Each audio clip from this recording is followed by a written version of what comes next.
What's up, y'all? Kelly Clarkson with Wayfair. My favorite thing about the holidays? Decking out my whole house. It's not a competition, but if it was, well, I'd win the season with Wayfair. Outdoor inflatable Santa? Got it on Wayfair. Trees, lights, and ornaments? Wayfair. Hosting must-haves like dining sets, beds, sheets, and towels? Wayfair. For everything in your style delivered with fast and free shipping, visit wayfair.com or the Wayfair app to win the season.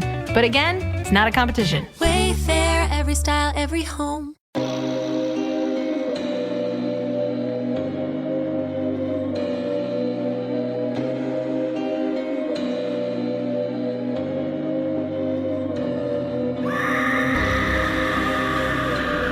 Hello, kitties. This is your Domi, the Crypt Keeper, and you're listening to Slasher Radio.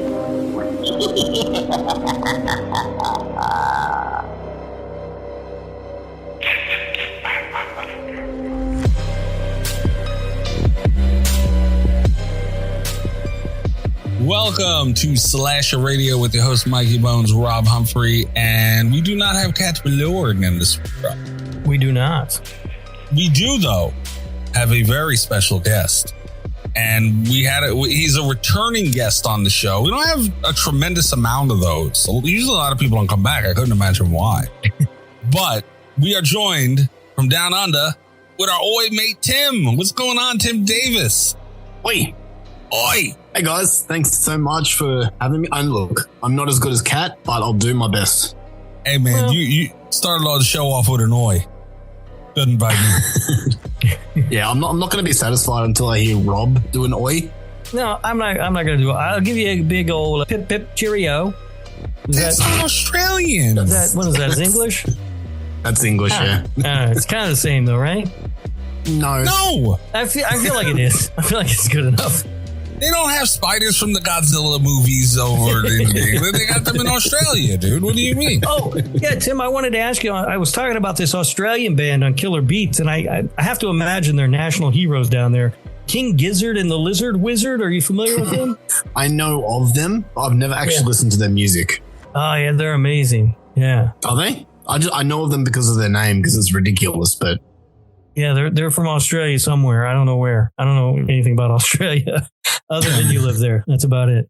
Let's be honest. Rob's taste in everything is as bad as his taste in horror movies. His music taste is no different. So take it with a grain of salt. I believe that. Also, speaking of spiders, I was told by an Australian friend to use the term, "We're not here to fuck spiders." What? Yeah. That hit home with you, Tim? Oh man, that's a term we use regularly. Yep. The fuck does it mean? It means we're not there to fuck spiders, dude. What do you mean? What does it mean? It's very clear. Technically, it means we're not here to jerk off because spiders resemble your hand. But look at it as like we're not here to fuck spiders in literal sense. Yeah. Now, how often do you see, Tim, one of those ginormous spiders? Not as much as you guys think. Maybe once a month. Oh. Too much. That is too much. Yeah. Still a lot. Every time I think about moving to Australia, I think of those spiders. I'm like, fuck it, I'm good here. I'll just burn with the rest of this country. Probably about 2-3 weeks ago, I was at my real job. I'm a truck driver doing deliveries, and I was at the beach and really needed to use the toilet. Public restroom. Walked in there. There was only one toilet. So I sat down, did my business. And then when it came time to wipe, I turned around and where the toilet paper was, there was a massive huntsman spider staring at me. Oh, so you walked around with shit on your ass all day? No, I had no other option. I mean, yeah, it's either walk around with shit in my ass or reach for the toilet paper. So did you wipe with the spider? No, the whole time I was eyeing, like me and the spider just had perfect eye contact the whole time. I was talking to him and he was listening and he was a good boy. He didn't jump. So. I've heard that they're not really dangerous. Is that true? Or are they dangerous? I don't fucking know. They look dangerous. No, they're not. No, those big ones, like if they bite you, and that's very rare, you have to literally like try to fuck them for them to bite you. And we're not here to fuck spiders, as we know. Exactly. That's right. And there's the term, Rob. There we go. The saying makes sense now. All right. Yeah. If they do bite you, it's a little bit worse than a bee sting. Yeah. That's for those spiders. Right. You got other spiders here that if they bite you, you're dead in 2 minutes. Okay. I'm calling bullshit on that. That's how Australians must be tough some bitches to have to deal with these things. I just Googled a huntsman spider. Fuck that. There's no way a normal American will get bit by that and not die. Just Australians are just tough, burly men, and they get bit by a bear and go fucking back to work. Yeah, I think so. But I will say, I always think that, but then I see pictures that Tim shares of like his life, and it looks pretty damn good in Australia. I'll tell you that. He's always like right by the beach, and it's all nice and beautiful and everything. Yeah, but you don't realize you have to fight through like 4 of these spiders and kangaroos and whatever the hell else is trying to kill you over there to get to the beach. They're just tough some bitches, and that's their day, man. That's what I'm convinced of. I'm not saying Australia is the greatest country in the world, but we have TikTok here. So a CapCut too, God damn it. I'm really upset. Fuck TikTok to death, literally. That's fine, but don't take away my CapCut, please, for the love of Jesus. All right. I don't know what to do. Thank God for VPNs. All right. Tim, thank you very much for joining us, though, sir. Always a pleasure to have you on. Thank you very much. Always a pleasure to be here. Yeah, I'm always a little starstruck when we have Tim on because I've been listening to his show for a long time. Yeah, Dummies of Horror. Yeah. Awesome horror. Any horror fan needs to go listen to that show right now. They should. It's an excellent show. I love Tim's show. I've been listening to, I've been listening to since you had your first co-host, Tim. Wow. That's the Dark Ages. Yeah. A long time ago. Dark One Ages. of many. Yeah. Even your wife quit the show. Some family members quit the show, Tim. It's not that bad. Don't let him exaggerate, make you feel bad. All right. That's what he does. He's a butthole. All right. We're going to get into drink roll call, which I'm very excited about. We do have a listener mailbag that we're going to be getting to shortly. And then we're going to be getting into Tim's movie choice. Tim, you want to let the listeners read the damn title, but let them know what we're going to be dealing with. We're going to be watching a movie about Norwegian black metal because Mikey Bonez doesn't know music. Correct. So I thought I'd educate him. And we're going to be watching the movie Lords of Chaos. Yeah, I mean, we may have overstepped a little bit. Mikey Bonez has trouble identifying Rolling Stones songs, so True. I'll pick the shit out of a hip hop song, though. Not gonna lie. Not gonna lie. Yeah, listeners, don't hold your breath for how educated I've become on the rock metal genre towards the end of this episode, but we will get into it later. A drink roll call, though. I am very excited. I have to send something in the chat. Are you guys drinking anything fun? Rob, what about you? You better not fuck me. I got an old fashioned. All right. Well, I like them. Yeah, it's better than last week. You left me stiff. I know. Last week I had Diet Pepsi, but this week I got an old fashioned. I'm going to have to make another one soon. So, all right. Tim, what about you? Got anything fun? I'm really letting the team down here. I've got a coffee and a bottle of water. I'm sorry. I just finished work about a couple of hours ago, so I just need to have that caffeine hit. So Nothing for me. All right. I just sent a video in the chat. Tim, as homage to you, I am drinking Bundaberg root beer and ginger beer. Wow. Okay. Yeah, all the way from Australia, oi. Wow. They sell that over there? They do. Rob, what do you think about this? Yeah, what is? I've never heard of that. Never heard. I can't see the video. It won't play. Yeah, it's not playing for me either. Son of a bitch. It's like trying to get me to download it, and I don't trust you enough to download it. What? Just download the goddamn thing. It's a video from my phone. No, I've got it here. Yeah. Wow. Okay. Look at that. They have that right next to your masturbating hand. Tim. Oh. Tim, I went out of my way to get Australian beer and root beer for you, and that's what you got to do to me. Look, I'm sorry. He's not lying. Your jerk off hand is right there. It's an Australian film. I thought it was, yeah. I'm here. Look at me. I'm paying homage, and Tim's got to shove it up my ass quite literally. And this, this. That's what you do too. Son of a bitch. Leave my talk to me hand alone. I'm sorry. No, I'm very impressed. Yeah, all right. I sent it to you on on Twitter, bro. No, I got it. I got it to work. Oh, okay. Is that a big drink in Australia? Bunder Snatch, whatever it's called. Bundaberg. So Bundaberg's a town in Australia, very far from me. And yeah, so that drink, that's not alcoholic, is it? The one you're drinking? No. Yep. Okay. Those can be found in the shopping centres here in Australia. Bundaberg is also a brand of rum here. Oh, And all right. Now we're talking. the rum is, I've had some messy nights with Bundaberg rum. Is it like a white rum or is it spiced or how? No, it's just a dark rum. Nice. Yeah, but it's potent. I don't fuck with it too much. Okay, so I have a friend of ours of mine on the Discord. We play some DBD, talk horror stuff. It's actually fun. And I was asking, they're from Australia. They live there currently. I said, bro, I have a friend of ours that's coming on the show. He's an Aussie too. I want to have a drink to tribute him. Something to do. Like, tell me an Australian drink and they told me the Bundaberg rum. Couldn't find that, which would have been nice. So I see ginger beer. I've never had ginger beer before. I'm not a ginger beer kind of guy. I'm not even a beer kind of guy. I say it all the time on Drink Roll Call. So I seen the root beer as well. So I said, you know what? Obviously the root beer is non-alcoholic. It said it on the thing when I was buying it on the app. So I said, I'm going to get both of them. Oi to Tim, we're going to do this right. We ain't here to fuck spiders, mate. So I went hard with it. And I tried the root beer and it's actually very good. And I'm not a huge root beer guy. This is really good. And after I'm done with that, I said, you know what? Let me try this ginger beer. I'll have one early. I was like, dude, I don't really like beer, but this shit's pretty fucking good. Well, yeah, ginger beer is more like ginger ale. Like it's not like beer, but had no fucking idea. What you do with ginger beer, what's good is you put vodka in it. You make yourself a Moscow Mule. And that's what I did. I'm drinking an Australian Moscow Mule. There you go. So an Australian Mule. I thought of that. That sounds great. Yeah, yeah. If you get a little lime juice and squeeze it in there, you're living. I didn't know that. All right, I'm going to do that during the break. I do have lime juice. It's a Moscow Mule, and they are killer. Yeah. And then, look, last time I tried to pay tribute to Tim, and I got an oil can of Foster's, and he made fun of me for it. So. Yeah, because that's not Australian. It's Australian for beer. That's what they told us over here on the TV, and they don't lie. The Australian most hated beer. But Mikey, I'm very impressed. I feel honored right now. Thank you.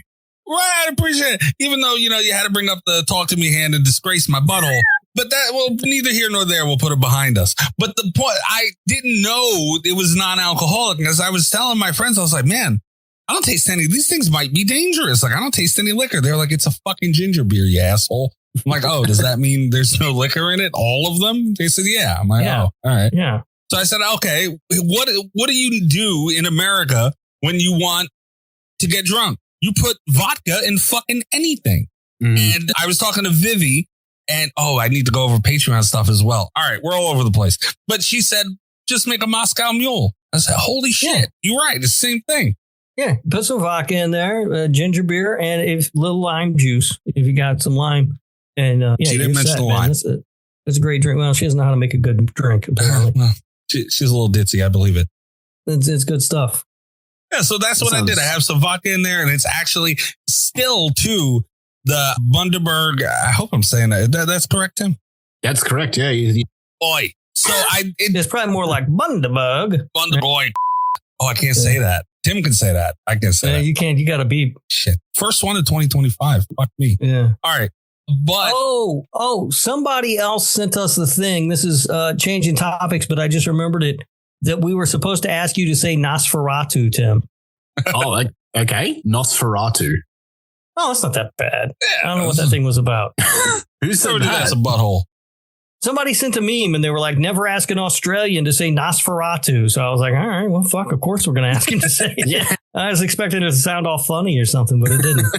All right, so that's what I did. I paid tribute, and I'll tell you, like I was saying, the ginger beer, masked that, and I put a lot of vodka in this sumbitch, and I shook it good. I don't taste it really, so we might be in trouble. That's dangerous. Yeah. I'm going to be Australian drunk, Rob.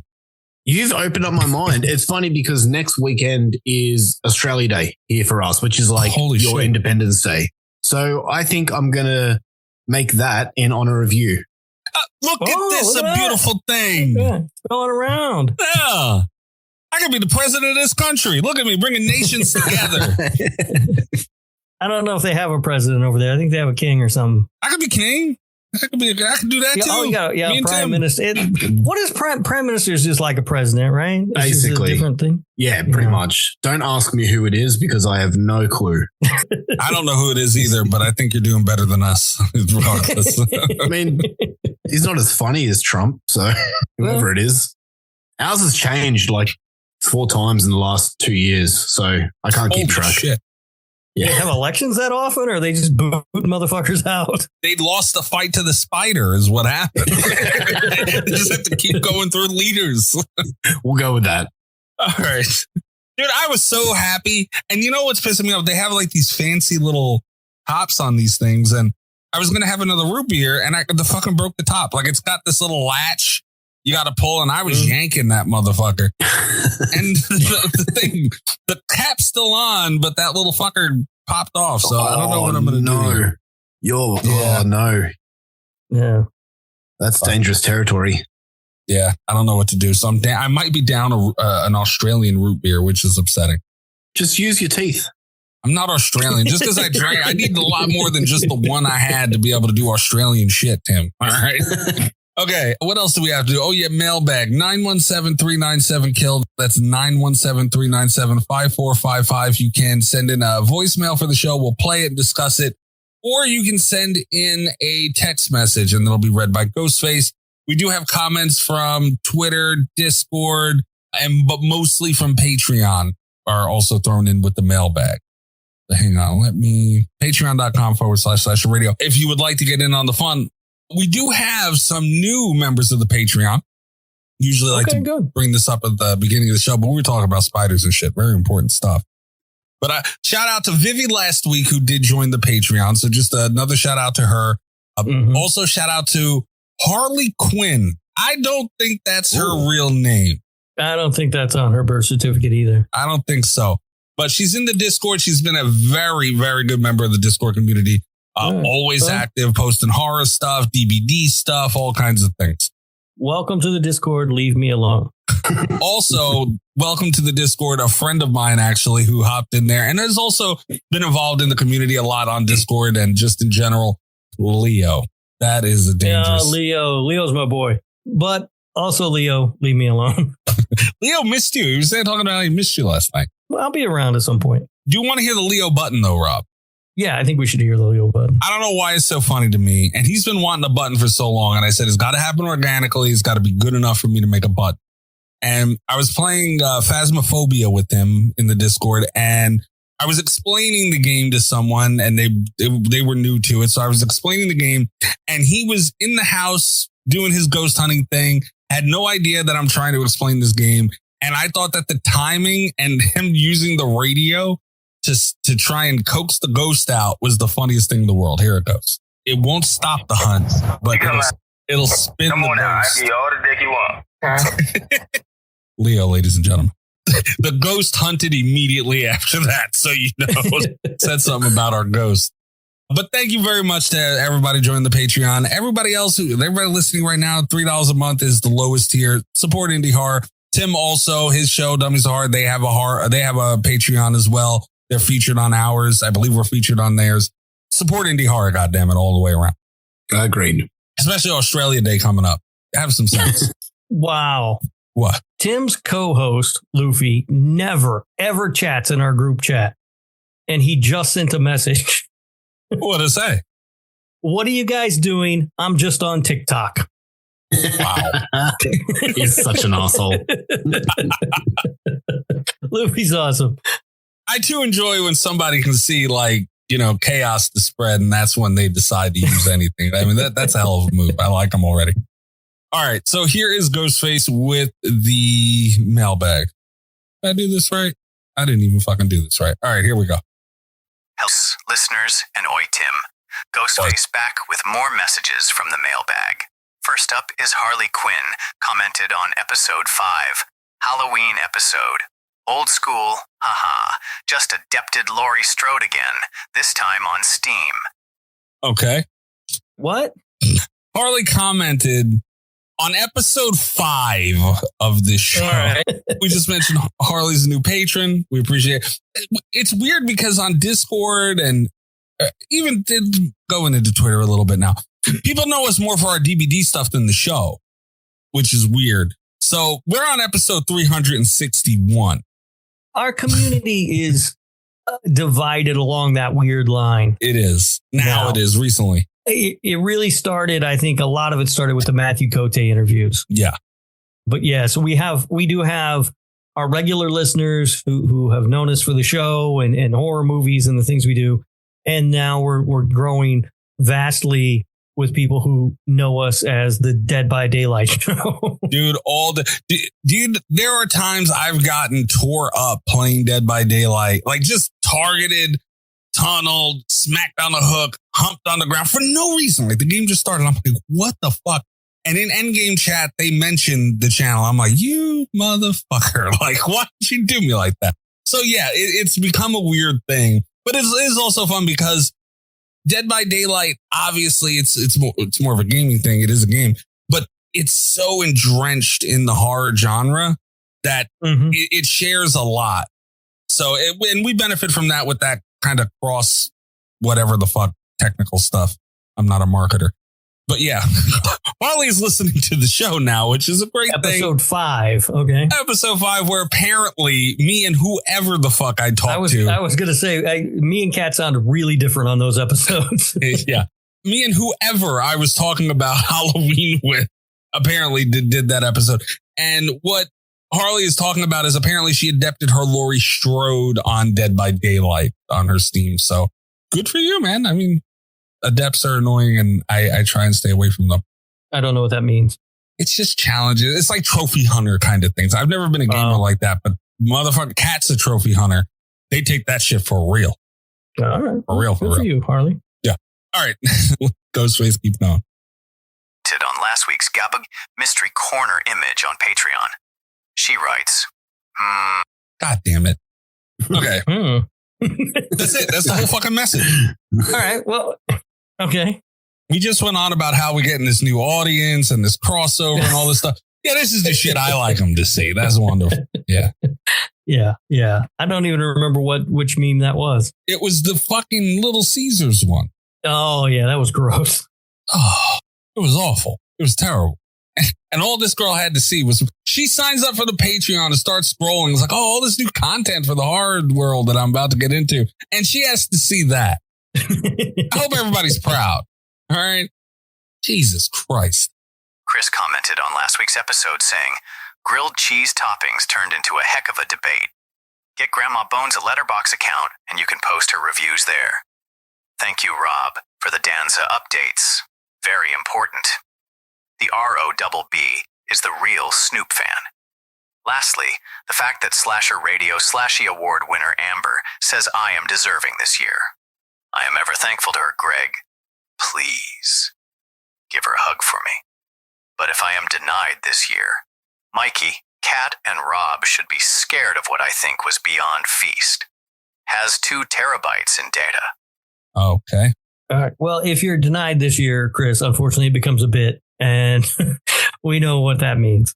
It is all or nothing right now. Yeah. Secondly, there was a lot there, and I don't remember all of it, but I did for a while in high school try to get my nickname to catch on as Snoop Robbie Rob, and it didn't work.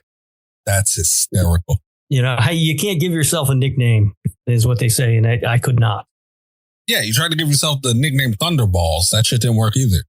Oh, Chris still calls me Thunderballs. Chris, why? Yeah. Stop calling him Thunderballs. What the hell are you doing? All right. Tim, real quick. Yeah. Kind of off topic, but kind of not. A grilled cheese, right? Oh, yeah. Yeah, kind of off topic. Kind of off topic, but Chris brought it up. Yeah, there was a lot to talk. Chris, I think this spanned over like 2 episodes is what's going on here. So Chris is kind of like just commenting on stuff. So if you haven't listened to us regularly, you don't understand. But if you have, you have. And that's just what it is. But Tim. Yes. Grilled cheese. If you add ham to that, it's still a grilled cheese, right? Just grilled cheese with ham. Yeah. So I heard this conversation last week. And at first I was like, yeah, it's still a grilled cheese, but it's got ham in it. You can add anything to a grilled cheese. Anything. But then Rob made a good point where you said that if you order a hamburger, it's just a hamburger. But if you order a hamburger with bacon, it's a hamburger like a double bacon burger or whatever it is called. So Rob made a good point, but I'm going to still stick with it's a grilled cheese with ham. No, it's a hot ham and cheese. There's a sandwich literally called a hot ham and cheese, and that's what you have made. Okay, but even that's still, forget about just ham. Ham's just an example. What if I put bologna on it? Then you're disgusting because bologna's gross. We talked about that last week too. No, and I stand by, I think the same thing. Because it's still a burger though. If you're adding cheese, if you're adding bacon, yes, it turns into a bacon cheeseburger or a cheeseburger, but it's still a burger at its core. So this is just a ham grilled cheese or bologna grilled cheese. It's still a grilled cheese. It's a hot ham and cheese. It's a hot ham and cheese. No, it's a grilled cheese. Someone saying, oh, it's a sandwich. Maybe it's a grilled hot ham and cheese, but it's still hot ham and cheese. It's still grilled cheese, though. You're just adding a word in there. No, it's different. Son of a bitch. I had someone try and tell me it's a sandwich. And I was like, but the grilled cheese is a sandwich, though. Yeah, of course it's a sandwich, but it's a hot ham and cheese sandwich. I've heard panini thrown. Cressy was telling me that, Rob. It's a panini. It can't be a panini unless it's, pressed like a panini. It's ridiculous. Right, yeah, you gotta have a panini press for making a panini. Yeah, a certain kind of bread. The sides of this thing and the argument that has been made has been absolutely insane. But I'm glad you're on the right side of things. And Rob, wrong at you. Yeah, usually. Yeah. They do everything backwards in Australia. I mean, you're not wrong, but we're not here to fuck spiders, Rob. All right. All right. Last message. Last week's Patreon show, The Horror Tier Lists.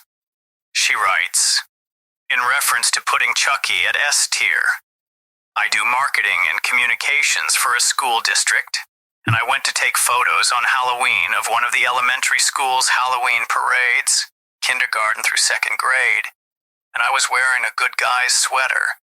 I also have red hair, so every single kid pretty much got excited when walking by me and would yell, "Oh my gosh, it's Chucky!" Or, "Are you Chucky?" Literally, little kids knew and were excited about him. There were a couple kiddos dressed as Ghostface and Michael Myers too, but I was shocked at the amount of little kids who recognized Chucky so easily. There you go, Rob. But hey, good story. I mean, stay away from schools, though, you weirdo. I believe she said she works at a school. I don't believe her. And she just hangs around a school and says it's a job. Why would you say? Carly has been nothing but good. We were just talking about how she has been a picture of health for this community and this Patreon. And this is what you're going to say. See, you did the same shit with Leah. No, I did not. Leah got mad. All I said to Leah was, "Don't suck." That's all I said. And then she sucked, and I called her on it. It's kind of aggressive, though, to just come at somebody who just supported your platform. Son of a bitch. It's nothing. But leave Leah alone, and don't you start with Carly. Carly's been great. All right, fine. Got your back, Carly. We'll kick his ass. Don't worry about it. What, did I not want Chucky on S tier? Was that a thing? I believe so. You were saying that he wasn't S tier, and I agree. Absolutely S tier on popularity alone. A lot of people who don't even watch horror, they know Chucky very well. All right, I guess. I don't know. I don't remember. Often I don't remember the things I say. All right. Tim, what do you think? The tier list, top tier, God tier of horror villains, is Chucky in there or no? I think so. You make a good point that everyone knows who Chucky is. My personal list, he wouldn't be up there, but I think the majority of people, yeah, he would. All right. Yeah, that's fair. It's subjective. And also, I liked Carly a lot when she was siding with me on stuff, but come on. The first time. When we were talking about how bad Terrifier was, that was cool. Unbelievable. Once again, Rob's wrong. Yeah, and Carly is too on that. That's not true. It's just not. They're just not good movies. I'm sorry. We're not going down that road. All right, so that's it for the damn mailbag. Painless for the most part. Chris threatened us, though. I don't want that to go overlooked as well. Yeah, I mean, it's kind of par for the course at this point. Yeah, it is. Chris has been nice to me and let me off the hook a lot, so it kind of like snapped me a little PTSD from what he's done to us before. So yeah. All right, so we're gonna take a really quick break, and we will be back with Tim's pick. I cannot wait to talk about this one. Lords of Chaos. Yeah. Hey, what's up, y'all? Kelly Clarkson with Wayfair. My favorite thing about the holidays? Decking out my whole house. It's not a competition, but if it was, well, I'd win the season with Wayfair. Outdoor inflatable Santa? Got it on Wayfair. Trees, lights, and ornaments? Wayfair. Hosting must-haves like dining sets, beds, sheets, and towels? Wayfair. For everything in your style delivered with fast and free shipping, visit wayfair.com or the Wayfair app to win the season. But again, it's not a competition. Wayfair, every style, every home.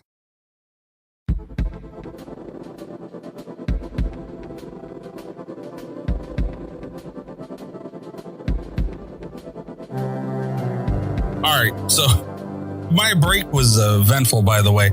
I found out that top, Tim, on my Australian root beer, it didn't, it's my fault. It broke. Apparently, I didn't read the thing, and the other two that I had, all I did was lift the thing, the latch up, and it popped up. I had to pull out and then lift up. So, yeah, so it was my fault. So I was wrestling around with this one in my kitchen and seen that and said, oh, shit. All right, cool. Yeah, it's always the trick is to pull out and then lift up. Pulling out is not as easy as it sounds. Try to lift up before you pull out. It's a disaster. So accidents happen. But then on top of it, twice now, I've done this. When I take the cap off, I spill the shit out of it because I jerk it, pulling out and jerking it. Like when I, like the pull off of the cap, I jerk the bottom of it because I'm holding it in place and it's a little bit of a yank. This conversation's awful. But yeah, I spilled it all over my... Still doing sexy time with Rob. So yeah, I had to wipe down my counter. It was a mess, but I do have the root beer now as well. So I am full Australian. Oi cunt spiders. You are so close to becoming an honorary Australian, the way you're speaking. What more do I got to do? Do I have to beat one of those spiders down to get it? Do that and say cunt about 100 times more per hour, and you're basically there. All right, I'm not touching one of those spiders, and women will whoop my ass if I use that word too much here. So, see, this is why you guys are who you are. That's the difference here. They just get away with it over there. Yeah. If I watch somebody whoop a spider that size, he can say whatever the fuck he wants. Do the kids walk around saying cunt over there, Tim? No. God damn it. Look, honestly, they have before. It's nothing I'm proud of. Dude, no, I think that should be hilarious. That's how we greet our friends in Australia. Just go up to them and go, oi, cunt. That is no word of a lie. That's how we greet our friends. But they don't so they get in trouble like if they say it at school or something. Oh, yeah. Yeah. Yeah. It's not like a thing that kids do. It's probably like fuck here, Rob. Like, you're not supposed, kids aren't supposed to say fuck, but they do it anyway. But it's not like the worst thing you've ever heard. It's probably the same for that over there. I'd imagine. Yeah. All right. Yeah. It's also really funny how we're going to get bleeped for saying it, but Tim could just say it all day. I love that. Yeah. Hell of a deal. Rob, you got your first bleep of 2025, by the way. No, I should be able to say it too. You definitely cannot say it. You're not even close to being an honorary Australian like I am. Well, I said pip pip cheerio.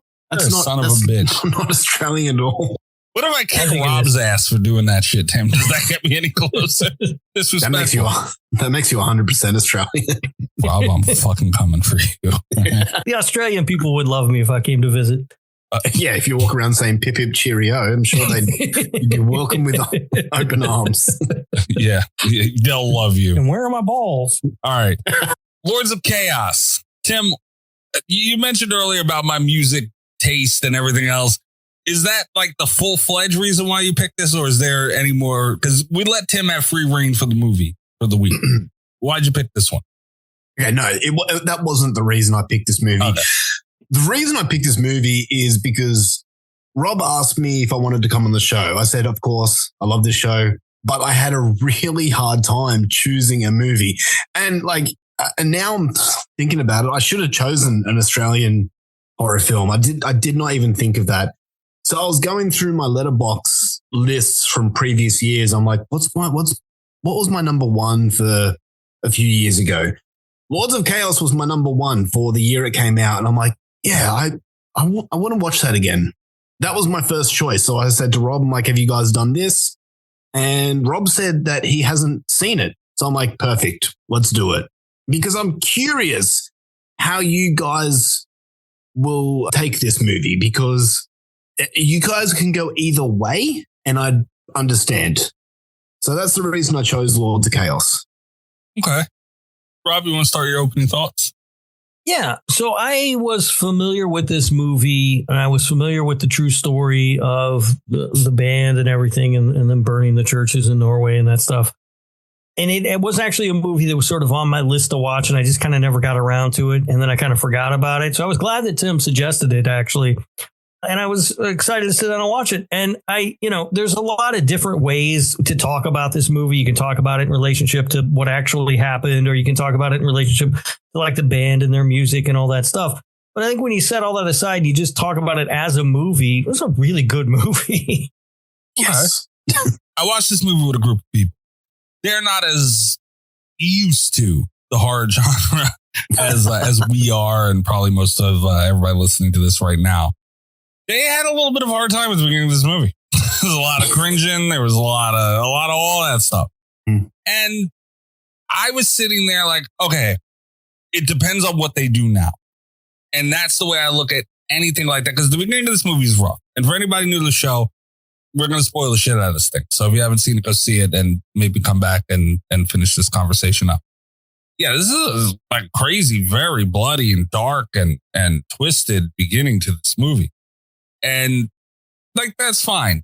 Like we're fans of the genre and we've seen a lot of it, and the good, the bad, the in between, and the gross and everything else. And we're just talking about Terrifier, that even that.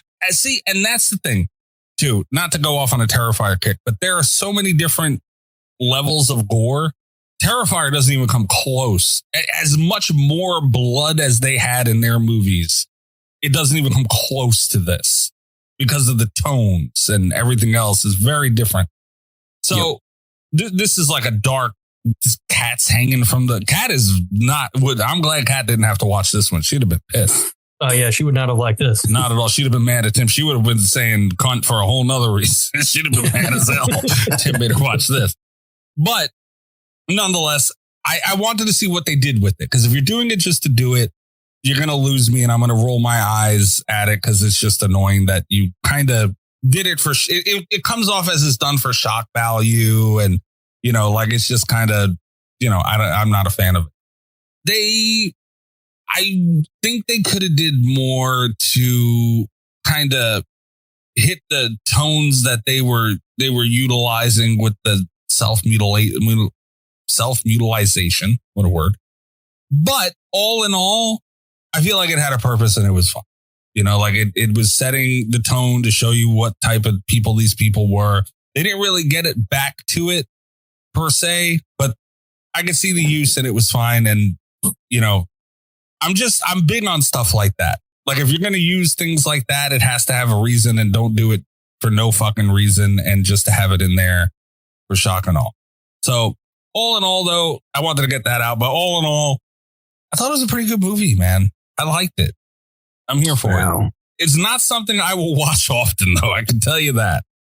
It is a rough watch. And look, this is a true story about it's about the heavy metal or the black Norwegian black metal band called Mayhem. And if you have questions, I'll tell you what's real and what was fabricated for the movie. But probably about 80% of this movie actually did happen. So, and the reason because a lot of people say that, this isn't a horror movie. And like in the traditional sense, it is not. There's no supernatural elements to this movie at all. While I class it horror is because of how at times rough it is to watch. There are certain scenes in this movie that still watching it last night, and I've watched this movie multiple times now, I still cringe at moments during this movie. Yeah. I think what makes it crosses that line into horror a lot of times with this movie is how real the violence and everything feels. Yes. Yeah. You know what I mean? Like, I wasn't too worried about that. Like when you suggested it, I think I said that, Tim, is that even a horror movie? Yeah. But I was more joking than anything else because I heard other horror podcasts talk about that. And we have done movies that walk that line. We did Zodiac, which isn't a horror movie at all. I just wanted to talk about Zodiac. Hey, son of a bitch. You know, Mikey made us watch, I think it was Mikey made us watch the Rocky Horror Picture Show, for God's sake, which is a musical comedy. So, you know, this one to me was a perfectly fine pick. And I do think watching it, like, I don't know that I would say, I don't know that I would say this is 100% a horror movie, but it definitely has horror feeling, tones and themes. And whenever there's violence on the screen, it's just so real feeling. And like the guy's suicide towards the beginning of the movie is just absolutely disturbing. Yeah. Yeah. And it's disturbing because it feels so real. Yeah. Yeah. And one of the people I was watching it with said that was, I forget the term they used, something along the lines of scariest scene they've ever seen in a horror. Wow. And I brought up some other things and they said no, because this felt real and it felt ominous and it had that cloud over it, man. And bravo to this film for being able to give you that feeling. Because I've seen scenes, we've seen suicide scenes all the time in movies. And, a lot of times it's, oh, okay, they just died. They committed. And you move on and there's no emotion attached to it. This, you could feel one way or another, whether you felt the sadness of it or you just felt freaked out by it or it felt like uneasy. It made you feel something. And that is always the hardest thing for a movie to do, is to make its audience feel it. And dude, it was there for this. Yeah, that scene to me just felt like heavy, like almost oppressive watching it. Like probably it was into the movie too. Yeah. So yeah, this I think is a real well made film from that perspective. I'm fairly familiar with the true story only because I don't normally plug other shows on our show, but shout out to Last Podcast on the Left, who did a great 3-part series on this. Their research and everything that they do is just absolutely absurd. They go certain shows. It's okay. We're not making or breaking any of their advertising. Yeah. No, sure. Yeah. But they did a great 3-part series on this story a while back. And if you're interested in it, it's well worth the listen, because I mean, again, their research is crazy.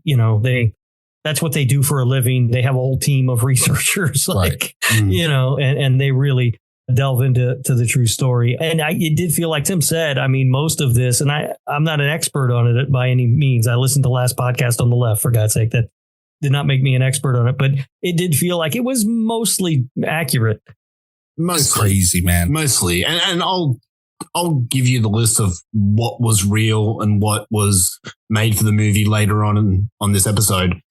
But I knew of the story. I am a metalhead. This is the type of music I listen to. Not this subgenre. Black metal for me is a subgenre of heavy metal that I have dabbled in. I have listened to it. I'm not the biggest fan of it, but growing up, like if you're involved in heavy metal, if you're a fan of heavy metal, you know of Mayhem and you know about this story. And it's funny because the heavy metal people that watch this movie, 9 times out of 10, they hate this movie because of how it isn't true to the source material. The thing is, this movie opens up with the tagline based on truth, lies, and what actually happened. And that's the thing, is that there are only 2 people that know really what happened at the final ending. And one of them's dead. The other one is now since released from jail and actually has his own YouTube channel, funny enough. And he says his story one way, but no one knows for sure. Right. So a lot of people, I've seen so many reviews from people that give it a 1 out of 10. Wow. Based on that alone. I don't understand why, because I think this is just looking at it as a movie for entertainment value, I think this is phenomenal. I love it. Yeah, I think people who are really big fans of stuff have trouble looking at things as just a movie. Yeah. When they're based on a true story. And, the big thing. Like, I really liked the Queen biopic, Bohemian Rhapsody. Yep. Like, I thought it was very good. I think it's a very good movie. I know it's not accurate. I just don't care. Yeah. But I know people who are big Queen fans who hate that movie because it's so inaccurate. Yeah. You know, but to me, fine. They're telling the story of the band. Yes, they move stuff around. Yes, they change things. But that's what you have to do when you make a movie. They have to tell the story of a band, sure, but they also have to create a dramatic arc to tell us, to tell the story in a cinematic way. And I'm fine with all of that. Exactly. I'm seeing a lot of complaints online from people about that new Dylan film, A Complete Unknown. I haven't seen that movie yet, so I have no opinion one way or another on it. But I'm seeing a lot of big Dylan fans who are upset about it because, this didn't happen then. It happened, and it's like, well, who cares? I mean, they've got to tell the story. Yeah. There are other biopics, like Motley Crue's movie, The Dirt, which I am a huge Motley Crue fan. There are things in that movie that they didn't add, which I wish they did, but that didn't lessen the movie for me. Right. So I don't know. Strangely enough, not to change the subject much, but for some reason, that Motley Crue movie that came out with fucking MGK in it, was that the same one or was that different? That's the same one. Okay. I don't know why. This reminded me of that a lot. Well, I understand that. Yeah. Visually, these guys were into some harder shit. Let's not get it twisted at all. But visually, it just reminded me of that at so many points. I don't know why. I would say this one's good and the other one isn't. That's the biggest difference for me. You're saying The Dirt's not good? I didn't like it. Why? It doesn't surprise me anymore. I didn't think any of their performances were very good. I just didn't like it. Ever since you said Stand By Me is not a good movie, nothing surprises me anymore. Do not like that movie. We should make a list, Tim. You and I both make separate lists of the shit that Rob thinks is bad that is good and just compare the list. Can we? That sounds amazing. Okay. Beautiful. The next time Tim is on, we have our Patreon show ready to go.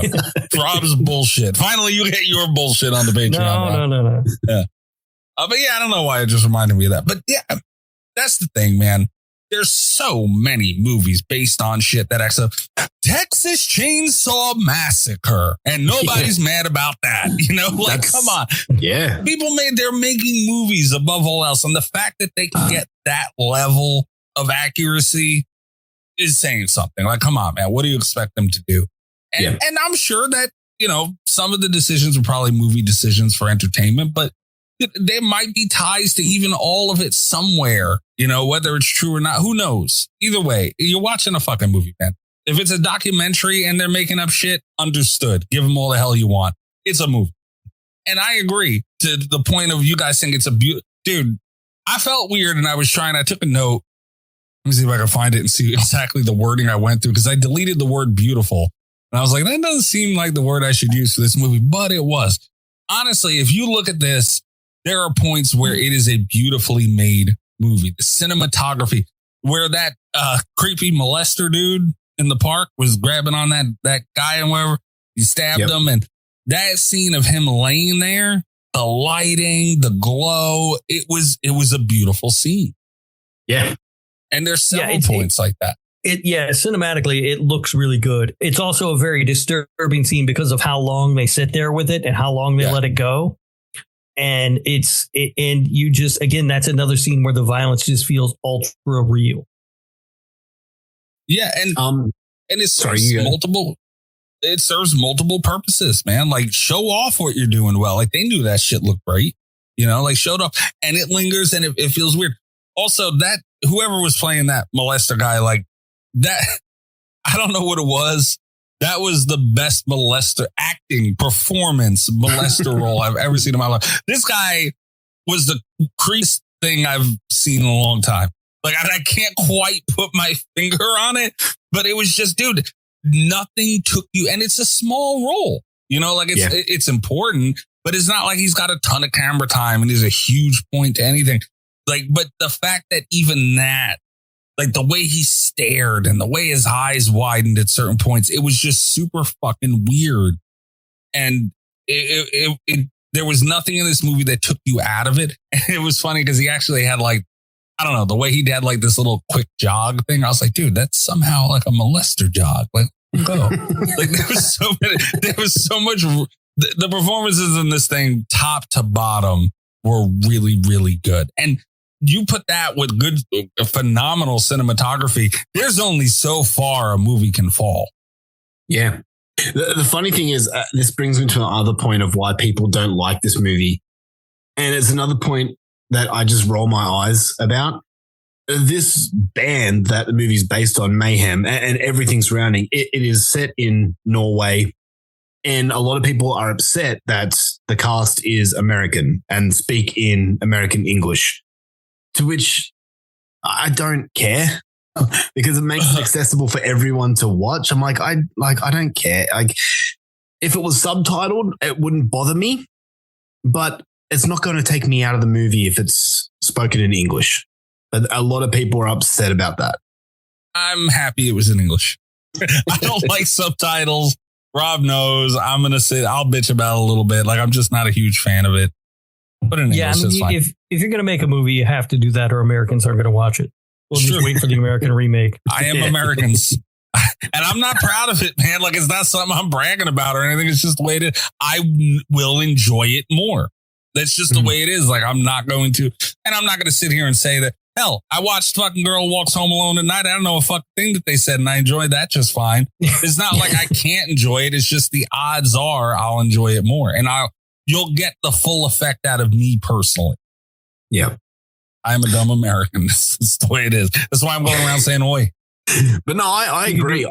The acting in this, and this is going to piss Rob off, the acting in this is phenomenal. I think the acting in this is miles better than the acting in Nosferatu. No, get out of here. I'm sorry. I thought the acting in Nosferatu at times wasn't as great as people are giving it to be. Lily Rose Depp wasn't as good as people are giving it credit. The acting in Nosferatu is different than this because it is a bit melodramatic, but that's what they were going for. And I think they were on point with it. Both movies are very good, though. I think the performances were both great in both movies. I don't have a problem with it. So, but I don't know that I would say this is better than that on a performance scale. The only or thing, a movie scale. I don't know if I would say this is better than Nosferatu. Well, that's you. But Rob's usually wrong. It's like when Twitter gives you that notification that like they'll fact check something. This is what we've got to do with Rob. Rob is usually wrong about movies. The only thing that acting wise that I didn't like was the narration from Rory Culkin. It was sort of not needed. Yeah.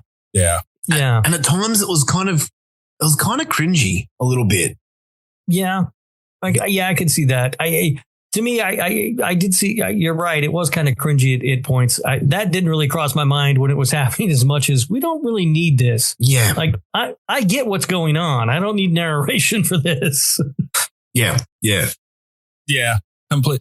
And you feel like you're watching something real. And that, you know what? That's true. I didn't even think of that. And I guess that goes to the movie and everything else for kind of not letting that linger in my mind, you know?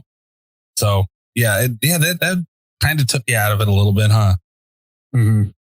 Oh, yeah. Actually, the other thing that really took me out of this movie was the character of Varg. His laugh is like nails on a chalkboard. Oh, yeah. His laugh was, Luckily, he doesn't laugh a lot. The actor who played him, though, was incredible. Yeah. Yeah. I really like that performance. I mean, Rory Culkin was very good, too. Emery Cohn, I guess is his name. Yeah. Looking to see if I knew him from anything else. It does not look like it. He was very good. I'm trying to think of where I remember. Hang on. I meant to look up the cast of this. Let's see. Oh yeah. And you know, it's funny. Scream 4. That's where I remember him from. Yeah. Yeah. And it was bothering me the whole movie. I'm like, where the fuck do I know this guy from? Yeah, and I don't know. I feel like he should be in more things. You know what I mean? He just won an award. Yeah. What did he win an award for? I'm not too sure. That's a good question. There's a Skarsgård in this movie too. Yes. one of the lesser known Skarsgårds, I guess. More known. I've never heard it. Yeah, I don't recognize him. I just noticed his name in the credits. I was like, holy shit, Skarsgård. Those fuckers are everywhere. Unfortunately. It's funny because the director of this movie, Jonas Åkerlund, he was part of the black metal scene in the early 80s. He was the original drummer for the band Bathory from 1983 to 1984 and quit to start a career of filmmaking. So he was familiar with this black circle and all that stuff. So that was cool, I thought. That is kind of interesting. The whole thing is interesting, man. And I mean, obviously you see the beginning where it tells you, and I always roll my eyes based on true story or whatever. I didn't look into it really at all. And obviously I'm not a fan of the genre. So I knew nothing about this. And now knowing that it is a true story and mostly true, very accurate, best way, dude, like it's super interesting. Like I want to look into this more. And it's just the tones of it and the almost satanic feeling that you get, it just, one thing Tim was mentioning things that annoyed him. If you're going to blow up, if you're going to set stuff on fire, I don't know why people have to be so fucking extra and make a bomb. Right. Like that kind of annoyed me. And the balls of you for waiting for a building to explode and engulf in flames. And it doesn't, and you within seconds are so willing to walk into the motherfucker. I know. Yeah. I thought that too, watching that scene. I was like, there's no way I'm going back in that fucking building. What made me kind of chuckle, I guess, about that is every time they would go to a church to burn it down, even when they didn't use the bombs, when they were pouring gasoline around and stuff, they would trash the place first. And I was like, why are you, that's not necessary. No one's going to know you did that because you're going to burn it down anyway. Just burn the place down. You're going to destroy it. It doesn't make any sense. Yeah, that's a good point. I was just so annoyed by that. And I was like, dude, why the fuck? I thought that it was going to blow up when he walked in is what I thought was going to happen. Then obviously it didn't. And then I'm like, dude, the balls of you to pick that thing up. Like it's going to blow up at any second. You really got to not give a fuck about your life to do that. And then homeboy he's with just picks up a lighter and lights up. That's how you do it. That's how you should set shit on fire. It's very simple. You just need fire. That's kind of how fire's whole thing. Yep. That's how it works. Yep. It's been working that way for centuries now. Ex-California. No pun intended, but let's be honest. Like it's just all you need is fire to spread fire. That's how it's this whole thing. But yeah. I don't know. I thought that was really weird. I'm like, man, I don't know. Like you just picture these dark, like I said, almost satanic motherfuckers walking around setting with arson, setting shit on fire. You don't picture them making a bomb. You just picture them going in, doing like some seance ritual and setting things ablaze. Yeah, that's how you do it. I don't know if the bomb was actually true. I couldn't actually find facts on that, but the church burnings are definitely real. They actually did. I know Varg used the church burning photo as an album cover. So that is actual true. Wow. Yeah. So they burned a church and took a picture of it and made it a fucking album cover? Hard to believe they got caught, huh? Yeah. So the church burnings were actual true that they did that. And Burzum, which was Varg's project, he uses that album cover. Yeah, these are not exactly criminal masterminds that we're dealing with here. No, and this is the thing, like in the movie, it depicts them as like these Satan worship people. Yeah. But in actual life, they were just 19-year-old kids that thought they were invincible, and thought they were just trying to one up each other, just saying, I'm the most metals person in the world, not more metals than you, all this stuff. And in actual reality, they were just kids. Oh, when Tim does accents. It's funny because when you watch the movie, I was feeling that a little bit. Like I was like, all right, these are just dumbass kids. Like they're so stupid. And then of course it really hits home is the fact that they actually, as dumb as they were, might have gotten away with this if Varg hadn't insisted on going to the press initially. Well, yeah, and it's time. They probably would have. Now you don't get away with shit. Oh yeah, now you can't do nothing. Yeah, but they probably got. But you know what? That kind of And again, maybe that's more so for the entertainment factor of it, you know, the whole kind of demonic thing that they try and put behind that tint that they try and imply to it. But I don't know, man, there's something about like that is a scary thought, you know, like that they're just out here doing this for fun. Like that's the craziest part, you know, like there's not even like this being behind it that they've been, you know, sucked into. Like they're just out here doing this shit. And the balls to put it on an album cover. Wow. I think they genuinely believed that they were Satan worshippers and what they would do. Like they were against the church and all that stuff. Right. So I think it was more than just fun. But yeah, there was no like supernatural force getting them to do it. There was nothing like that. They were just dumb teenagers that think they were doing the cool thing. And I don't know how true this is, Tim, but the guy played by Rory Culkin, whose name I don't remember, he had some dumbass name. Euronymous. It was a dumbass name. Yeah. He seemed to be, at least towards the end of the movie, it was like to him, it was like, this is a way for us to build up the mythology of this band. It was almost like a marketing tool for him. Yes. Right. And it was like Varg was this guy who was like this true believer in the cause and couldn't be controlled because of that. Yep. I don't know how true that is or not. That's just sort of what I took away from watching the movie.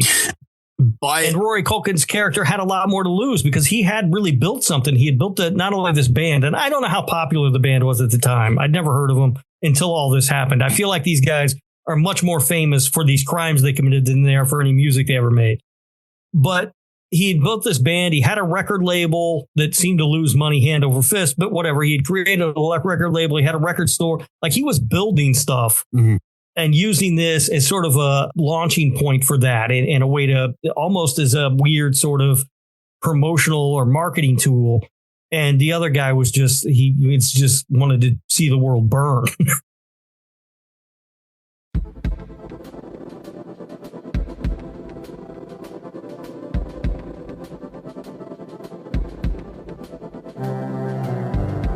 Yeah. So that is all true. But at the end, when Rory Culkin's character, whose name is Euronymous, when he was starting to get out of it, when he was saying this is too much, that's not true. He was still very into all of that. And the plans when Varg was planning to burn down the biggest cathedral and Euronymous was saying, no, we shouldn't do that. That's not true. Both Varg and Euronymous were planning to burn down the biggest cathedral. And that's around the time where the murder happened, and that never ended up coming true. There is so much to talk about. The band Mayhem were very popular and funny enough still alive today. They actually toured Australia a couple of months ago. So the band's still going, which is crazy. Yeah. So yeah, there's a lot. And that's the thing, like, it baffles me that everyone's like, oh, they didn't get it right. And I'm like, but they did. They got so much of it right. Right. And like, I can, like, if you have questions, hit me and I'll tell you what's true and what's not true. But the majority of this movie and like the grotesque scenes, that's all real. That actually happened. The most staggering thing to me in the movie is such a small point that's made, but did they really not play concerts? They did. They did play concerts. I don't think they did as much as, like, say, a Metallica or anything like that. Because they were talking in the movie, they were like, oh, we don't do concerts. And we never really saw any concerts like them playing any concerts, which was kind of a disappointment, to be honest with you. If you're making a movie about a band, I want to see them play. I want to hear their music. You know what I mean? Like, yeah. What are we doing? But so that was kind of weird. And also that's how bands like make money, right? Like, yeah, especially around that time too. There was no TikTok. I mean, there's still no TikTok, but yeah. I don't know what you're talking about. I don't know what this TikTok is you speak of. Yeah, I can't None of these jokes are going to hit, by the way, if it gets reinstated between now and the release of this episode. I'm living in the now. But the concert footage we did see in this movie of when the character the person dead was there slicing himself open, that all happened, but they skipped. They did concerts prior to that. That was not their first concert. They did concerts prior to that with an original singer. So they skimmed over that whole part. So yeah, they did do concerts. Yeah, it just seemed weird to me. And by the way, if I pick up somebody at the airport I don't know and they make me pull over so they can look at roadkill, I'm turning around. That fucker's going right back to the airport or where the fuck he came from. Yeah. He, by all accounts, from the other members of the band who are still alive, he was a very strange person. His nickname was Dead. He was a very strange person. And all of that stuff about him, how he used to breathe into bags of dead animals and stuff, that's all real. So he was he clearly had mental health issues. I mean, yeah. It's just we didn't know about that shit then, or didn't care. Yeah, that's right. But the movie depicts that Euronymous and Dead were friends. In actual life, they really got on each other's nerves. And at the end, just before Dead killed himself, they weren't friends at all. Hellhammer, who is the drummer of Mayhem, actually recorded an incident where Dead went outside to sleep in the woods because Euronymous was playing synthesizer music. And there was another scene where apparently Dead once stabbed Euronymous with a knife. So the movie makes it sound like they're actual friends, but in real life they weren't. Imagine hating synthesizer that much. That guy must have hated John Carpenter film. Oh yeah. I think he just hated everything. Oh, and to Cat right now, the whole cat killing and all that stuff, that isn't actually true. Apparently Dead did hate cats and did try to kill cats, but he could never catch them. So the scene where the cat is hanging from the roof, that's not actual true. That's just artistic license. That's all that is, Cat. Don't worry about it. Basically, yeah. Yeah. That's crazy. Yeah. See, that's honestly, I was going to ask you about that, but I was like, man, that's got to be real. That seems like some shit these motherfuckers would do. It's a ballsy thing to do. It is. And once again, everything I tell you that's true. I wasn't there. I wasn't alive at this time. This is all just stuff that I've learned and from interviews with the people that were there. So whatever I say is true. May not be 100% true. This is just what I've researched. They did say that Dead used to sleep with dead crows under his pillow. So that's all true. Goddamn. You just said you weren't alive at this time? I wasn't. Sorry. No, actually I was. I wasn't alive when Mayhem started, which was the early 80s. Jesus Christ, I was. Holy shit, I'm old. The oldest man alive. I swear to God.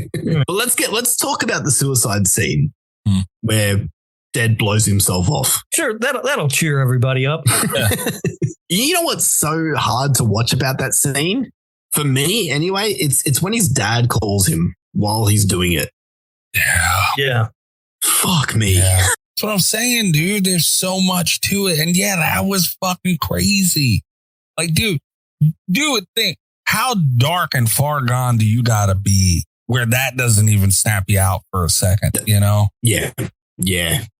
Like even watching that scene and everything he did in that suicide is actually true. He did slice his wrists. He did slice his own neck. And then he did shoot himself in the head. That is all true. Jesus. The way it's shown on screen is so hard to watch because there's absolutely no emotion while he's doing it. None. And the part where he's cutting his wrists, really, yeah, I clenched the lounge while watching that scene. Dude, it was heavy, man. It was heavy. And like I said earlier, you see a lot of suicide scenes in horror, fairly often. Like it happens. It's something that happens. And they sometimes you just breeze over them. Mm-hmm. Like how is there nothing you can make us feel with scenes like that sometimes, And the fact that they were able to do what they did, I didn't even argue. Like when I forget who, somebody said it earlier, like, I was like, man, at first I was like, oh, that's crazy. And then when they explained it, I'm like, man, can't argue. Like I can see it. Yeah. I can see it, especially knowing it really fucking happened. Like that is so deep. Like to do all that to yourself, one's enough. Like, geez, man, to do all three is like, damn, dude. It's such a message. It's so heavy. That was crazy. It was. Here's what's fucking crazy. The scene where Euronymous finds dead, and then goes to buy a camera, comes back and takes a photo. That is 100% true. And this is the crazy part. They did use that as an album cover. The album's called Dawn of the Black Hearts. You can search up the picture on Google. Just search up Mayhem album cover and you will see the picture. I'm looking at it right now. Yeah. Yeah. And the part where he takes fragments of his skull, no one knows 100% truth to that, but from the remaining Mayhem band members, they say that that's all true, that they used to wear necklaces of dead skull around their neck. Jesus Christ, man. Yeah, so I think it's a horror movie. And, and there's a lot of things like Zodiac's a decent example. Just movies that are about killings and you're like, you can kind of give it a pass. Dude, this thing, just shit that happens alone. How is it not a horror movie? Yeah, exactly. I mean, the finale of the movie where Varg stabs Euronymous to death is one of the toughest scenes I've ever had to watch. Oh, that is tough because it goes on for so long. And honestly, how real is it? Yeah. And me and the wife were watching a movie called The Alien Dead from 1980 a couple of nights ago, which is not a good movie. I don't recommend it at all. But there's a scene. Devouring the 80s? Yes. We're coming back. But there's a scene where a creature puts his hands around a girl's throat and she's dead straight away. And I laughed at that. And I'm watching this movie where he's stabbed multiple times and I'm like, that's more accurate because one stab isn't just going to kill you unless it's like in the head. Right. But yes, this whole stabbing scene is more accurate than really any stabbing scene I've seen on cinema. Yeah. And it's, I mean, just watching him try to get away and everything, it's like heartbreaking at the same time because you're just watching him try to escape. He's not going to. Yeah. But yeah, the true story of that stabbing scene, if you want me to tell you, he was stabbed 23 times, 16 times in the back, 5 times in the neck, and twice in the head. Varg, who, as I said before, has his own YouTube channel and is very open to discussing it, he has his own recollection of what actually happened and claims that Euronymous attacked him first. And this sticking to that story, which is why a lot of people are like, that's not actually how it happened, but how do you know? But yeah, the whole thing happened. Varg was sentenced to 21 years in prison, which apparently is the maximum sentence in Norway. Yeah. And that's for both murder and church arson. And he was released from prison in 2009. Yeah. If that had happened in America, Mikey, he'd be dead. He'd be just, that's the end of it. Right? Like life in prison, you're never getting out. Yeah. Yeah. And that was something. And this is a small complaint, but one complaint that I did have about this movie was we didn't get the text at the end to tell us what happened to these people. Yeah. Afterwards. Actually. So I had to go Google that because I was curious. Like, what did this guy go to prison? Like, what happened? And I fully expected him because, again, I live in America where, the longest sentence you can get here is forever. Yeah. So multiple times forever at that. Yeah. You get like 5 sentences of forever. Yeah. I was like, oh, he's got to still be in prison. And it said 21 years. And I was like, are you serious? And yeah, I read that in Norway, apparently that is the maximum sentence you can get. Which is crazy. Yeah, I don't know how things work in Australia, but here, forever. No, yeah, I believe we're kind of like you guys. I think, yeah, if you do something like that, you're away forever. And if it's real bad, we'll kill you. In some states. In Australia, if it's real bad, they lock you in a room with a couple of spiders and whatever happens. If you come out alive, you're the new prime minister, apparently. That's one thing, probably my last note on it. Because honestly, like I didn't take a ton of notes. Like I did have some, but because you're just sitting there watching this shit, man. Like you need to, like you're engrossed by it. Yeah. Yeah. But what I wish we would have gotten was a little bit more of that. Like towards the end, you see that little interrogation scene. I wish we got more of that. That would have been nice. Yes. Yeah. I don't know why. It looked creepy. The angles they used, like, I don't know. The scene just looked really good. And I was like, damn, dude, I kind of want to just see, because interrogation scenes are always crazy, even in the Dahmer thing, you know, when they had that part of the series, because it's usually just honesty. Like, it's over, it's done. A lot of times people like that are kind of relieved it's done, you know, and it's just everything out on the table and they're completely honest and almost kind of bragging, which is a little sadistic. You know, and it's just something that is compelling as fuck about it. And I wish we would have got more of that. Yeah, I will say, I don't say this often about movies, and especially ones that clock in at just right at 2 hours or just under. Mm-hmm. This one could have been longer. Yeah, I agree. And I don't. And by the way, and when I saw, it's like, I don't know what the runtime is exactly. It's like an hour 58 or something like that. Mm-hmm. When I saw that runtime, I kind of was like, oh God. But this thing moves along. Like, there are no pacing issues. I was never bored. I never checked the runtime to see how much longer I had. And I do believe they could have added an additional 20, maybe even 30 minutes to this thing, and it wouldn't have mattered to me. I agree 100%. Yeah. I always say shit needs to be shorter. Like, I don't want a long movie. Mm-hmm. And yeah, that I'm here for it. Yeah. How'd you guys go with the music that they were playing?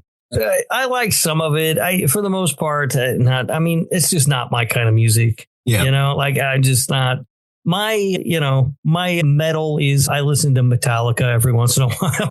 That's about it. Maybe if I'm feeling real metal, I'll throw on some Megadeth, you know? Oh, don't say that. But I just, I don't go that far. Although watching the movie, I was like, maybe I should sell those Metallica tickets. This is what happened to these people who listen to this music. I don't need it.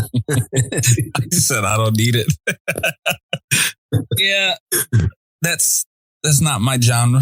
I call it burp metal because it sounds like some loud ass burps sometimes that are just like amplified. I'm not a big fan. I did not have a good time with a lot of the music that was in here. But again, that's someone who's not like, I don't even really listen to rock music often, let alone this, you know, very niche music. Yeah, this is going from the extreme, like to the extreme. Even black metal, like, I don't listen to it regularly. And if I do, it's rare. This type, like Mayhem, I like one of their songs only. And it's the song that's played at the end credits. They're not a band I follow. So let's say that. Yeah, just it's not really for me. I mean, I was like, all right, well, you know, it's a good thing you burned down churches and killed each other because this music sucks. At least people know who you are now. Yeah. Lord. Yeah. I'll just mention this. The girlfriend that Euronymous had, that blonde girl, she never existed. Euronymous never had a girlfriend.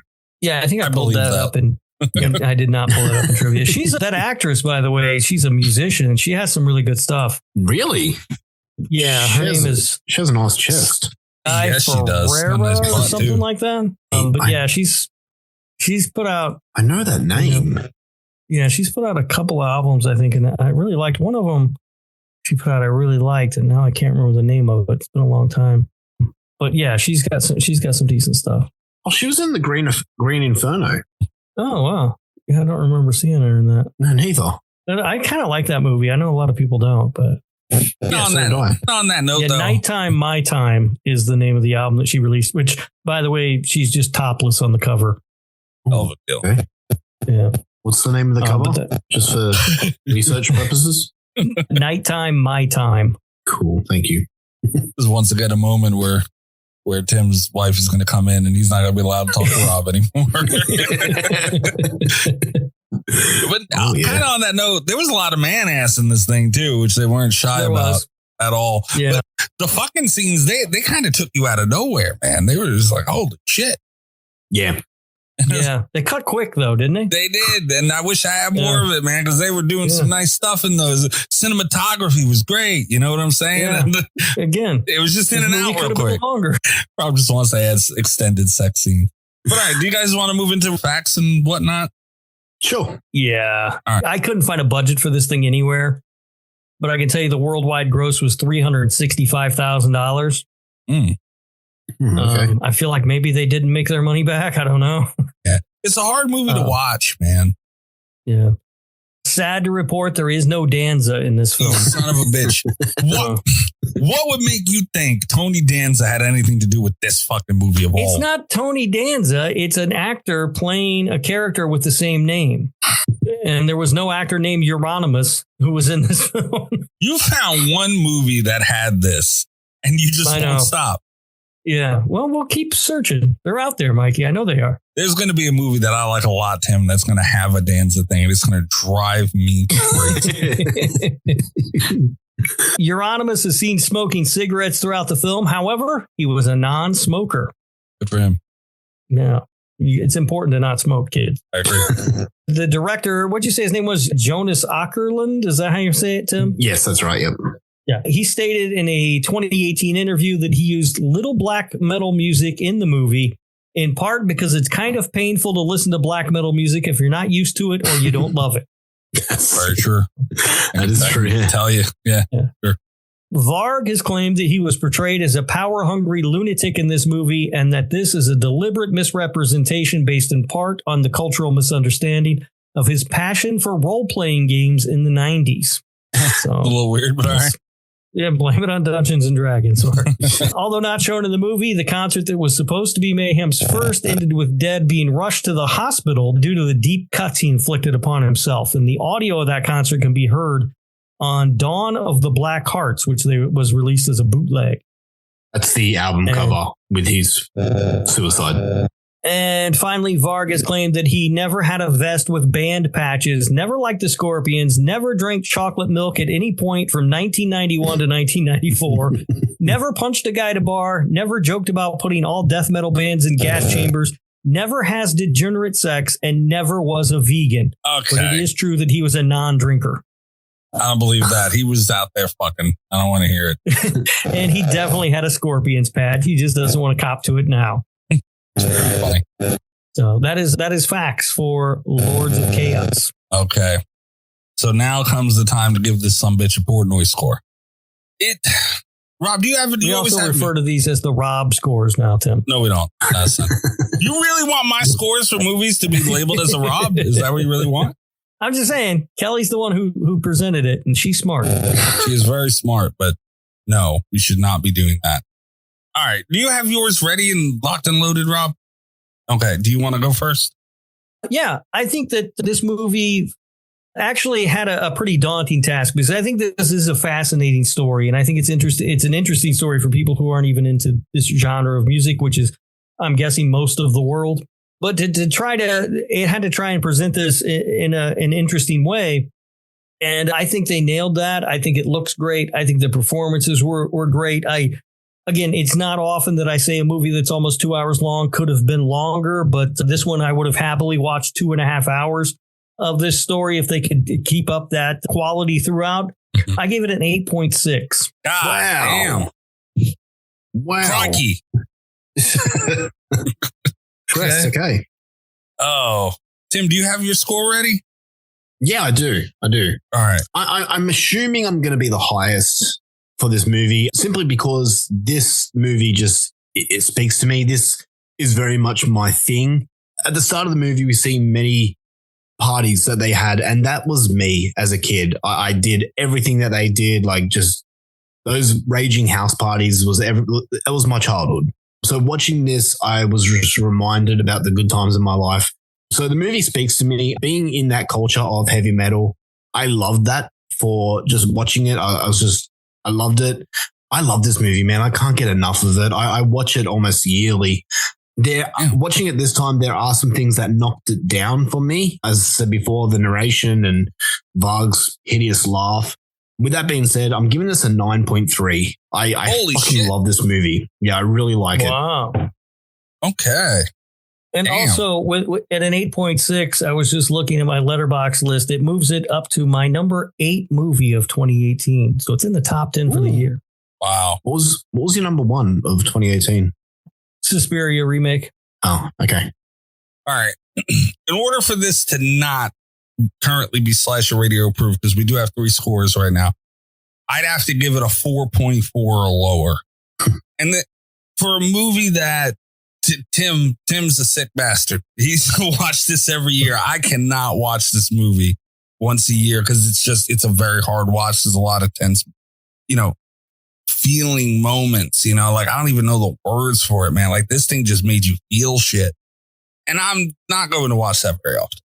But I cannot ignore, even take all that shit out. That the cinematography, the performances, the fact that they were able to go out of their way the way they did to have such a high accuracy to things that actually happened. I can't, like I said earlier, there's only so far it can drop, and I'm going to give this movie a 7 point. I really want to give it an 8. Yeah, I'm going to leave it at a 7.9. And the reason it dropped a little bit that it did is I was probably closer to Rob, a little lower. It's just hard to watch, but damn, dude. And the music too. Like if I got to sit and listen to that music for a long period of time, it's going to do something to me, so it just had a lot of aspects that I personally don't like, but I'm still able to look at it for everything that they did positively. And I think that's a really good score for, something jam-packed with a lot of shit I don't like, Yeah. Well, going in, I honestly expected this to be another misery review where you guys take a really, really great movie and shit all over it. Damn. I didn't shit all over it. Tim was very upset about our misery episode. A lot of people. Yeah. Misery is a 10 out of 10. It's a fucking phenomenal movie. What are you guys doing? But anyway, I expected you guys to not enjoy this movie as much as you did. So I'm really happy with that. Yeah. And that's the thing. Enjoy, the main goal of a movie is to make the viewer enjoy it. That's obviously the main goal. But man, it's hard to enjoy this. In the word enjoy, the sense of the word. You can appreciate a lot and you can be entertained by a lot, but that you enjoy. I mean, you enjoy losing weight. You don't have fucking fun doing it. You hate the process, So yeah, there's a lot of shit in here that I don't like. The music, and that's a big part of the movie, obviously. And I got to sit and listen to that shit. The uneasy moments, and it was chock full of them that you don't sit and enjoy watching, but you can sit afterwards and go, wow, man, they made you really feel like you were living that moment and all these things. So yeah, 7.9, I feel solid score. And I'm intrigued in finding out more shit about the story. I think Tim made up for the Lost Boys pick that he had last time. Shit. That's fire. It's a perfect 10 out of 10. And this is unfortunate that the score that this thing lands on is Rob's score, fucking 8.6. Look at that. See? Wow. I always get it right. God damn it. So that's approved, yeah? Yes, that is Slasher Radio approved. By a margin. 7.5 is approval. This thing sails over that. I'd love to know Kat's opinion on this movie. I would too. We'll see if she's seen it. Yeah, it'll be interesting. I'm telling you right now, the dead cat thing she's really going to be mad. Well, that wasn't true to the story, so that might make her a little happier. No, she won't care. She had to see it. So I'm sure. She got mad at me because I had her. I suggested that Flanagan series. What was it, Midnight Mass or whatever? Yeah, because there are like 1,000 dead cats in the first episode. She had to sit there and be like, "This motherfucker did this on purpose." Yeah, I don't like that shit either, man. I'm a huge animal lover, and I was like, "Come on!" But even honestly, even that, I was like, "Dude, there's a reason for this." So you can kind of understand a little bit. Yeah, but Tim, honestly, man, hell of a fucking pick. I'm not gonna lie. Like this thing was crazy, off the wall. It was sick. It was twisted. It was entertaining. It was very well made, and it's very intriguing on top of everything else. I'm happy to hear that. It's very good. I honestly, I was scared coming with this pick because I thought you guys might grill me and say this isn't a horror movie. What are you fucking thinking? But I'm really happy that you guys loved it. Did Luffy like this movie? Yes, he did. Yeah. I don't think he liked it as much as me. I don't think it was his number one of that year, but he did enjoy it. He's very much like me. He likes this type of music too. So, yeah. All right. So I can trust you to pick movies, but not music. Well, I've never heard of Fish, so yeah. Don't worry, Tim. I can't fucking trust him to pick either one. All right. Time to get up out of here then. I was going to give the phone number again. Dude, honestly, I was sitting here while Rob was going through the reviews, and I had the root beer in one hand and the beer concoction, what was it? The Australian mule and the other. I was double fisting Australians. Just, I've never felt more like a man in my life. I could fuck a spider up right now. So I'm feeling pretty good. Patreon.com/radio. Check out the Patreon. Tier starting as low as $3 a month. There are tiers where you get an extra show every week. You get before, after, during nonsense that did not make the show. All kinds of other shit. You head over to the Patreon, support the show. Thank you to everyone who signed up for the Patreon, the newer members. Thank you very much. Twitter, YouTube, not TikTok. Ha ha, losers. And, unless it's back. Yeah, unless it's back and we're on there for now. But it's fucking going, I think. I don't know. I'm not sure. And whatever else. Blue Sky, Twitter, whatever. @/radio. And I'm at Mikey's Dead. You can follow me if you want. You can leave me alone if you want. I prefer either one. Rob, what about you? I am on Blue Sky at Radio Rob 123. You can listen to my other show, the Nick fucking Woo Cagecast. That's Nick effing Woo Cagecast in your podcast players. We just released an episode on some movie, and we're going to be covering another one. We're in that really bad period of Nick Cage, and I don't remember what these things are called. Yeah. By the way, I listen to the Nick effing Woo Cagecast as I do every week. What was the movie called? Do you remember? No. I don't. I remember the episode, though. I listened to the whole damn thing, beginning to end, especially the end where you pointed out that it was unfortunate that I am here on the show. Why is it unfortunate? I'm around. I don't know what you're talking about. I can clip it and play it on the mailbag next week. I'll send it to Ghostface. I feel like you misheard. I can tell you right now, I did not. I heard it finally, and I even said "son of a bitch" out loud when I listened to it. It was rude. Doesn't sound like me. So yeah, I did it again. You have that son of a bitch effect on me. Timmy pisses me off and I got to regroup. I'm sorry. Tim, thank you very much. Yeah, like you deal with him. It's fucking ridiculous. Yeah.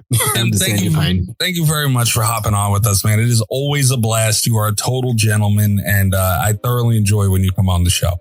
Oh, thank you so much. I love being on the show. It's so much fun. I love being a listener of the show. You guys do a great show, so really appreciate it. And come to Australia. You're always welcome, Mikey. Oi. Yeah, me. Yeah. Yeah. Oi. That's what you get.